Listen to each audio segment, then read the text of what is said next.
Todos acharam? Gente, é uma passagem muito conhecida, Filhos de Jairo, né? Creio que todos conhecem essa passagem, mas parece que Deus me deu nessa tarde.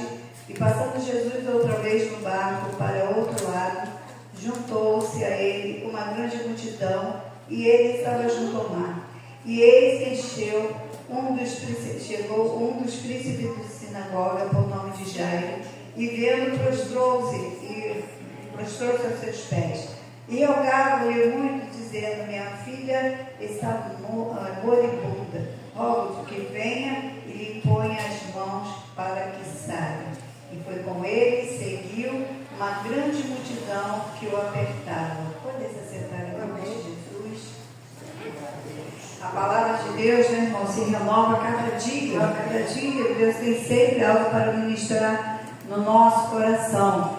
E eu vejo Deus aqui trabalhando de uma forma na vida de Jairo, que muitos não entenderam o porquê, achando que Jesus estava demorando em responder Jairo. Irmãos, o que eu quero chamar a atenção de toda a igreja nessa noite é que muitas das vezes nós ficamos preocupados também com isso. Muitas das vezes nós oramos, jejuamos, entregamos tantas coisas na mão de Deus, e às vezes nós questionamos, né? Senhor, por que ainda não recebi a minha bênção? Senhor, por que o Senhor ainda não ouviu a minha oração? Tem pessoas que chegam a se decepcionar, que saem da igreja, abandonaram o Evangelho, porque não receberam, servia a Deus tantos anos, e Deus não fez nada do que eu pedi. Irmãos, tem até um hino que diz, né, que se Deus fizer, Ele é Deus, se não fizer, Ele continua sendo Deus. O que Deus quer dos servos dele é que nós o sirvamos de todo o coração, com alegria, com ânimo, com amor, independente do que Ele possa fazer em nossas vidas. Porque nós já cremos que Ele é o Deus do impossível, nós cremos que Ele é Deus do milagre, nós cremos que Ele é Deus que pode todas as coisas. E nós cremos que tudo está nas mãos dele. E ele vai fazer no momento certo, na hora certa. Não é você, não sou eu que vou marcar o momento, a hora que Deus vai agir na minha vida. Mas sabe o que Deus espera de mim e de você? Ele espera a paciência. Ele espera de mim e de você a perseverança. E muitas das vezes nós não demonstramos isso para Deus. Não temos paciência, não temos perseverança em nossas orações, não esperamos com fé, com ânimo, crendo que Deus vai agir, crendo que quem falou, quem prometeu é Deus, crendo que o Deus que eu sirvo é o Deus que não falha, mas não é por isso que Ele vai fazer na hora que eu quiser. Nós temos exemplo na Bíblia de pessoas, né? Isaac queria tanto filho. E a Bíblia vai dizer que ele orou incessantemente. Sempre ele orava, pedindo a Deus um filho. E já aos 40 anos se passaram e Deus veio dar um filho para Isaac. Nós podemos ver a história de Abraão também, né? Depois já velhinhos, né? Mas ele queria ter um filho, um herdeiro. E depois, no tempo, aparece o anjo e diz: ao tempo certo, ao tempo determinado, já está escrito assim: no tempo determinado, Deus vai entregar nas tuas mãos o teu filho. Então, muitas das vezes, nós não queremos ouvir essa palavra. No tempo certo de Deus, no tempo determinado, Deus vai agir, Deus vai chegar na hora certa. Nós queremos que Deus fale: é agora, é para já. Quando Deus quer fazer, Ele faz. A Bíblia diz que agindo Deus, quem impedirá? Ninguém pode impedir a agir de Deus. Mas existem momentos, irmãos, que Deus espera da gente. É uma fé sobrenatural. Sabe aquela fé sobrenatural, aquela fé que você não vai duvidar de que Deus pode fazer o impossível acontecer na tua vida? Uma fé que você possa dizer assim: o mundo todo pode dizer que vai dar errado. Já ouvi da boca de muitos que não vai dar certo, mas o Senhor já falou: meu coração, eu tomei posse, eu creio que já deu certo, porque eu sei que Ele tem crido. Então, quando você começa a colocar a tua fé em ação, e é muito difícil colocar a fé em ação. Servir a Deus, todo mundo vir à igreja, todos vão à igreja, mas quando nós falamos de uma fé sobrenatural, falamos de algo que só Deus pode fazer e mais ninguém. Quando falamos de uma fé sobrenatural, nós falamos de uma fé que homem nenhum pode fazer. Mas aí Deus vai entrar em cena e vai fazer. E vai te dar uma resposta.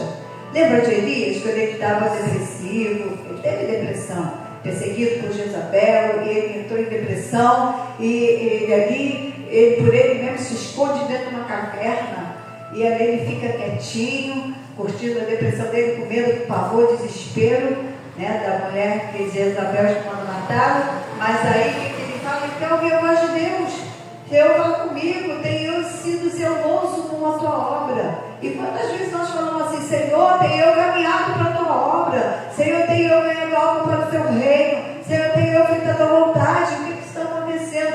Ele estava desse jeito, Senhor, tenho eu sido zeloso para com a tua obra, eu tenho feito o que o Senhor tem mandado eu fazer. Então a Bíblia vai dizer também que ele era um profeta fiel a Deus. Olha só, ele era um profeta fiel e estava passando por todas essas perseguições. A palavra de Deus diz que Jesus, o próprio Jesus falou, no mundo tereis aflições, mas sede com ânimo. Ele disse, no mundo tereis aflição. Nós estamos enganados, não sabemos que vamos passar por diversas aflições, mas o que vai nos colocar de pé é a presença do Espírito Santo em nossas vidas.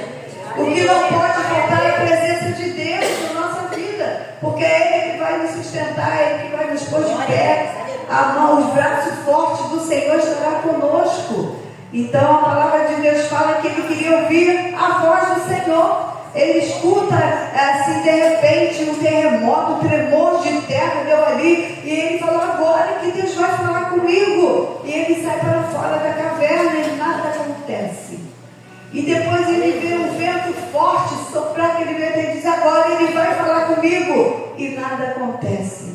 E ele foi ficando indignado, decepcionado. Senhor, fala comigo. Ele estava desesperado. Às vezes nós ficamos desesperados e queremos ouvir a voz de Deus. Nós queremos ouvir aquilo que nós queremos ouvir, não o que Deus quer falar conosco.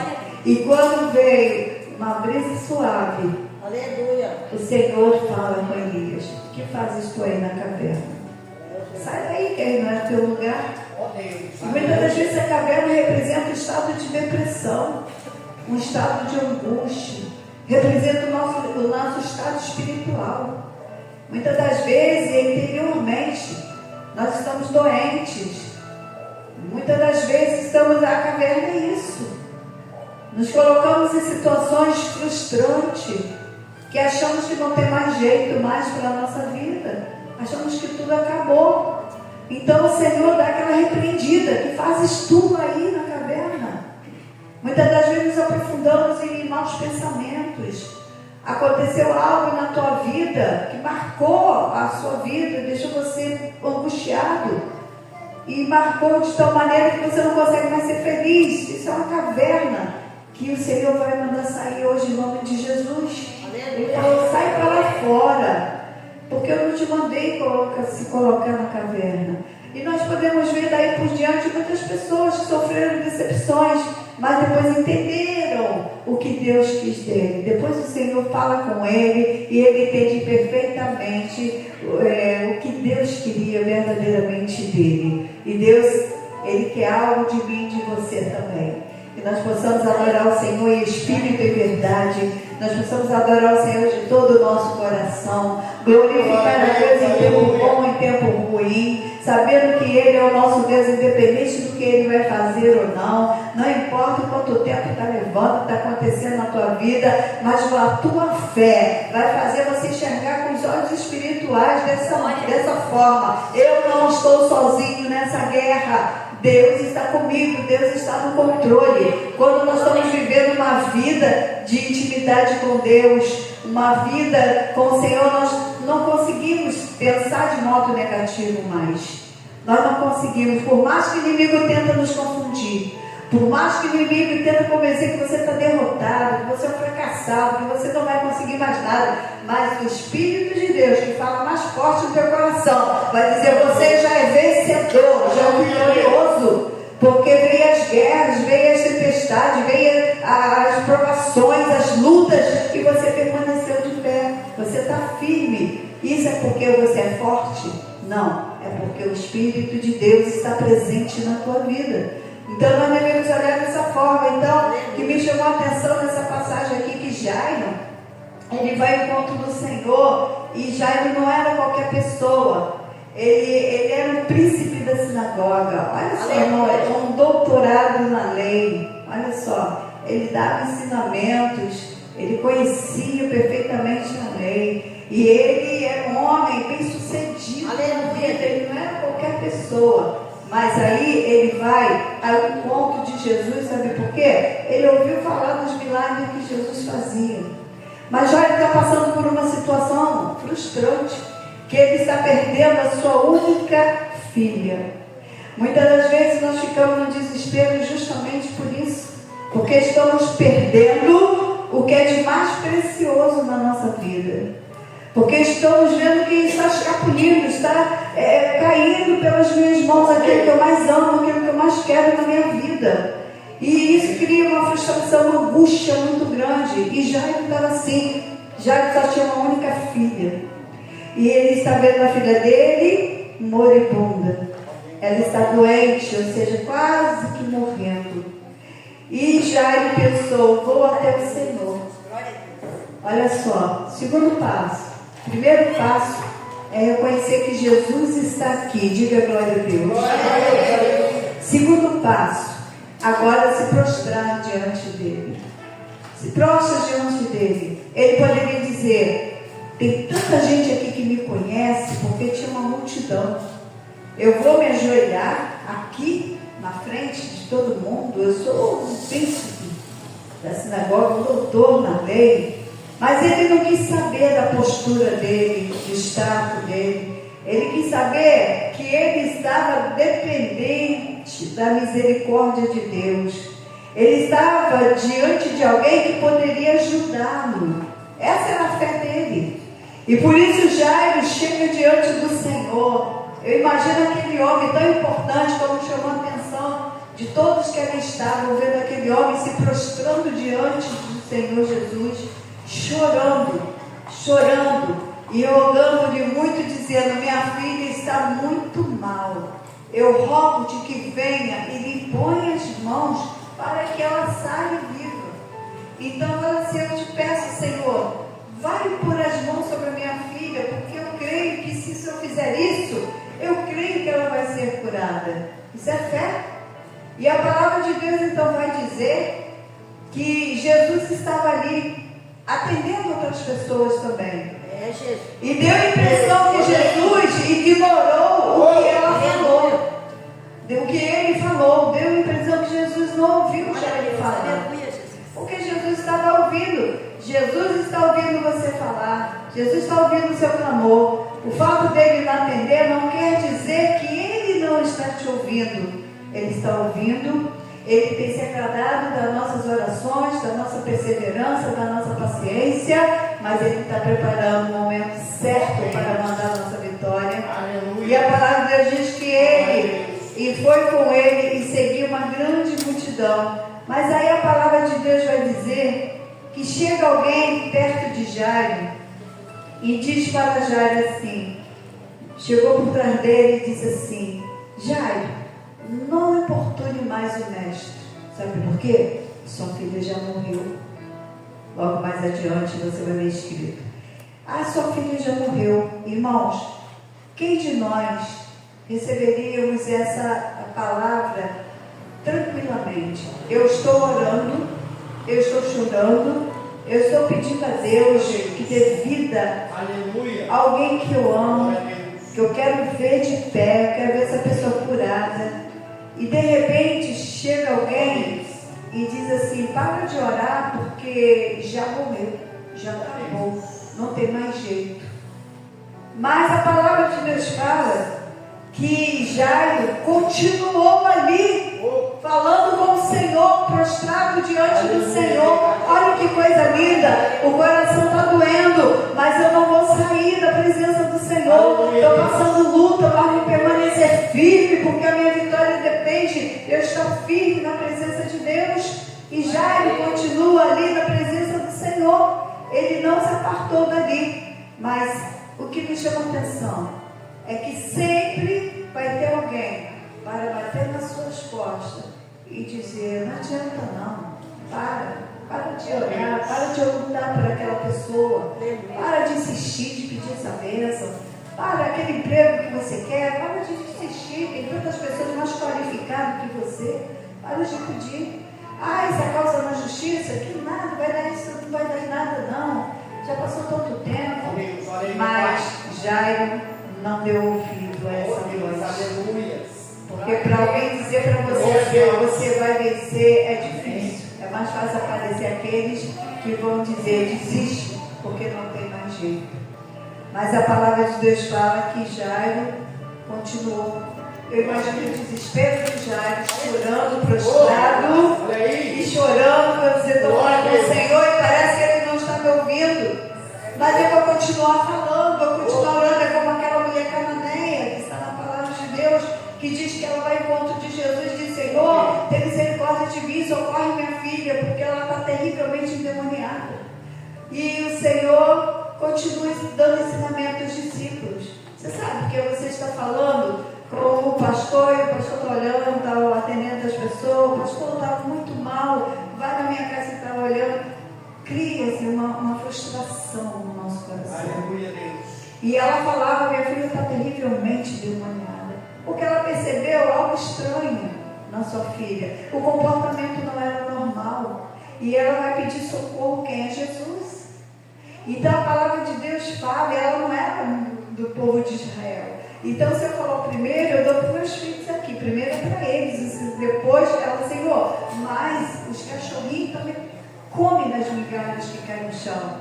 Essa mulher, ela se prostrou diante do Senhor também, se humilhando perante o Senhor. E quando nós humilhamos perante a Deus, aí é o segredo da nossa vitória. Quando você abre o teu coração para Ele, mesmo insistindo, ainda não veio a resposta, mas você permanece orando, permanece buscando, permanece clamando, e ali o Senhor vai falando contigo. De repente os discípulos: Senhor, despacha essa mulher, manda ela embora, porque ela já está importunando. Mas ela continuou gritando por Jesus: ajuda-me, Senhor, ajuda-me, Senhor, a minha filha está miseravelmente endemoniada. E o Senhor depois olhou para ela e só disse: vai na sua casa, porque ela já está liberta. Eu nunca vi tanta fé como vi nessa mulher. Aleluia. Então você vê que não é todos que têm uma tamanha fé ao ponto de alcançar o seu milagre. Mas ela alcançou o milagre dela pela insistência, o choro de uma mãe pela sua filha, a perseverança, a paciência, mesmo ela achando os outros, certamente alguém dizendo assim: você levou fora de Jesus, você está falando com ele está ensinando os discípulos, não está nem aí para você. Mas ela continua pedindo, insistindo: Senhor, me ajuda. Irmão, a perseverança, ela é a chave da vitória. Amém. Quando nós perseveramos, a vitória vem. É só nós crermos em Deus, entregar verdadeiramente a nossa vida na mão do Senhor. Amém. E confiar, porque a vitória virá. Mas aqueles que desistem facilmente é que na verdade nunca esteve pronto para receber o que Deus tem para dar. Então nós precisamos colocar a nossa fé em ação. Nós precisamos insistir, não questionar a Deus. Tem pessoas que perdem tempo em questionar a Deus. Por que disso, Senhor? Porque daquilo, porque o Senhor não me entendeu, porque a minha bênção ainda não chegou. Mas não é isso que Deus quer, o questionamento. Deus quer fé. Deus quer agir por meio da fé. Deus quer que você creia que o silêncio dele também é resposta para a tua vida. No silêncio, Deus trabalha por mim e por você. Não é porque Deus não nos respondeu que Ele esqueceu. Não, muito pelo contrário. Deus está contemplando, Ele sonda e conhece cada coração. Ele conhece a necessidade de cada um. Lázaro, quando morreu, Lázaro era a família, é o xodózinho de Jesus. A palavra já vai falar que Jesus está distante, 3 dias, ele está longe, e Lázaro morre. E quando a palavra de Deus vai dizer que quando Lázaro está morto, Maria e Marta mandam avisar que ele havia morrido. Mas ele não veio na hora que elas chamaram. Por que ela não veio de imediato? Porque ele não tem que chegar na hora que você quer, ele tem a hora certa de agir, o tempo certo de agir. A palavra de Deus fala que depois Jesus chega, depois de 2 ou 3 dias, né? Aí depois de fazer 4 dias que Lázaro estava morto, mas Jesus chegou antes, e ela disse assim: se tu tivesse chegado antes, o meu irmão não teria morrido. E quantas vezes nós falamos assim com Deus? Se eu tivesse agido, não teria acontecido isso. Se o Senhor tivesse respondido minha oração, não teria acontecido isso. E não é esse tipo de oração que Jesus quer ouvir. E ele falou: Marta, se tu creres, verás a glória de Deus. Então, se tu creres, verás a glória de Deus. É colocando a tua fé na mão do Senhor, é crendo que no tempo certo Ele vai agir. No tempo certo Deus vai colocar nas tuas mãos a tua vitória, a tua bênção, mas é necessária a perseverança. E a palavra de Deus diz que agora Jesus olha para Jairo, que poderia não estar mais ali, mas Jesus olha para Jairo quando alguém disse: vai embora, Jairo, sua filha já morreu. Jesus disse para ele: Jairo, crê somente. Josi, crê somente. Olha que palavra linda. Aleluia. Crê somente. Amém. Crê somente. Só isso que Deus quer, crê somente. Porque se nós crermos, nós vamos ver a glória de Deus acontecer. Deus está agindo, Deus ele age com sabedoria infinita. Deus ele sabe o momento certo, mas ele diz: crê somente. Já pensou, você está angustiado, está desesperado? Alguém está dizendo: já morreu, não vai dar tempo de chegar lá não. E ele ali esperando, e o Senhor crê somente. E a palavra de Deus diz que ele vai na casa de Jairo. E ele disse que ela só toca. Jesus põe as mãos sobre ela. E aquela menina levanta. Eu quero dizer para você, é o mesmo Jesus que na cidade de Naum, ele entra e se depara com o cortejo. E nesse cortejo está vindo uma viúva.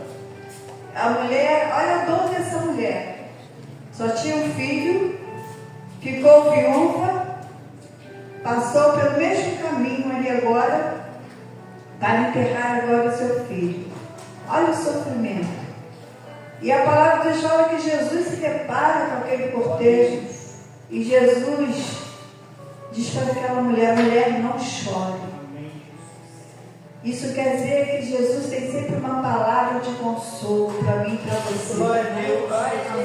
Jesus sempre vai trazer uma palavra de consolo. É no momento mais crítico da sua vida, Deus vai falar contigo, de modo que você vai entender que é Deus que está falando com você.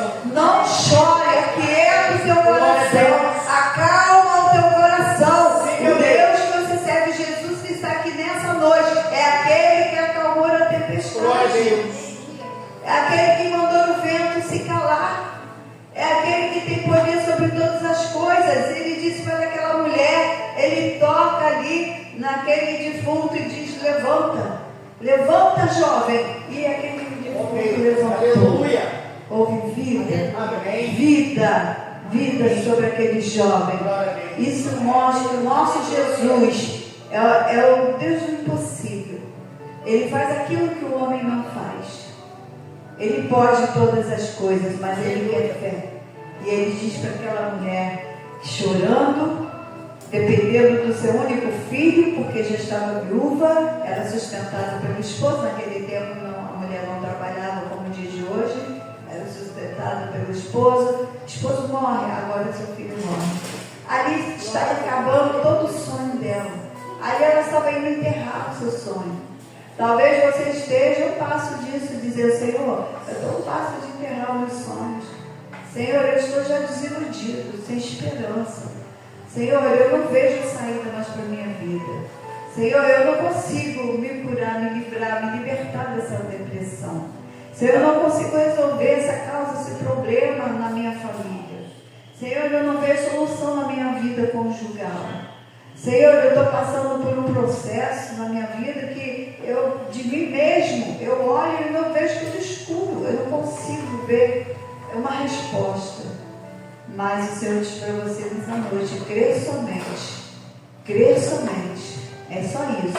Deus te trouxe aqui nessa noite para dizer: crê somente. Porque eu sou Deus que muda a história. Sim, meu Deus. Eu sou o Deus que converto o choro em alegria. Glória a Deus. Eu sou o Deus que posso todas as coisas. Eu sou o Deus que transformo aquilo que o homem já diz: acabou, não tem mais jeito. Deus, Ele tem poder de trazer vida aquilo que você diz que já morreu na sua vida. A esperança, a paz, a alegria, a sua família de volta, o seu emprego de volta, alguma coisa que você quer, algum sonho que você tem, que você diz: não tem mais jeito. Tem, para Deus tem. Basta você crer, confiar inteiramente, porque ainda que chegue a multidão dizendo: não importune mais o mestre, não ore mais, não fale mais nada, porque já acabou. Acabou para o homem. Para Deus é só o começo. Para Deus é só o começo de uma grande vitória. É só o começo de Deus começar a trabalhar na tua vida. Então o Senhor tem poder para transformar, para entregar nas tuas mãos coisas que o mundo diz que acabou, mas que você possa crer que a última palavra é do Senhor. E o Senhor não deu a última palavra. Amém. Porque quando Ele der a última palavra, como aquele no céu, vai se abrir. Oh Deus, aleluia. Então espera confiantemente, vai adorando, porque Deus está trabalhando ao nosso favor. Sim, meu Deus. Vai adorando. Você tem falado: eu estou desfalecendo na fé. Fica firme. Quando a gente, irmãos, quando está próximo da nossa vitória, o desânimo bate. É como aquele hino da Ludmilla, né? Vem o desânimo, vem uma desesperança, uma quebra de aliança, né? Tudo isso acontece na vida da gente quando a gente entra numa frustração de tantas coisas. Mas quando você entender que Deus tem preparado algo na tua vida, Amém. que é preciso você se posicionar diante de Deus, tomar uma decisão na sua vida, Oh Deus Santo, aleluia. porque tudo depende de nós Glória a também. Deus. Se você quiser, Deus pode mudar a sua história. Amém. Se você quiser, Deus pode te tirar desse cativeiro, de algo que te reprime, te oprime, te aprisiona, te acorrenta, Glória a Deus. de algo espiritual que não deixa você dar um passo à frente. Glória a Deus. E o nosso Deus tem poder para quebrar todas as Sim, meu Deus. algemas na nossa vida e trazer um sorriso nos nossos lábios. Amém. E você levantar a mão e dizer: só o Senhor é Oh, Deus. glória a Deus, Meu aleluia. Deus é o Deus de Sim, vitória. meu Deus. Meu Deus é Deus que transforma. Amém. Eu choro e riso em alegria. Glória a Deus. Meu Deus é o Deus que pode todas as coisas. Porque é isso que Deus fará na sua vida. Tenha fé, creia. Sim, Levanta meu tuas mãos comigo e diz: Senhor, Senhor, eu creio. eu creio. E tomo posse E tomo posse